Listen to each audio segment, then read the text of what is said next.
Hey there, check out this adapter. It works all around the world. Australia, the United States, the UK, and all over Europe. It's orange and black, but you can get it in different colors if you have a different team you like. It has 2 USB ports, and each side prongs come out when you flip out the adapter. For UK and Australia, you push either left or right, and the US the same. For Europe, you push this little switch on the side, and that pops out the little Europe prongs.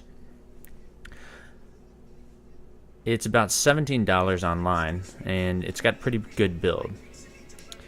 I haven't used it personally out of the country, but I imagine it works, and that little thing to the right would be an indicator when power's running through it. The UK side has fuses, and I guess if one goes out, you got a spare fuse in the back. Whoa, who's this?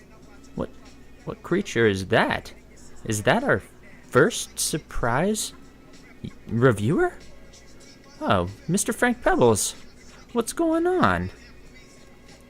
Well, as you can see, it's not that big. You can travel with it. You could travel with a cat. You could travel and tickle a cat. Get over here, cat. Anyways, thanks for tuning in, and we'll catch you on the flip side. Bye-bye.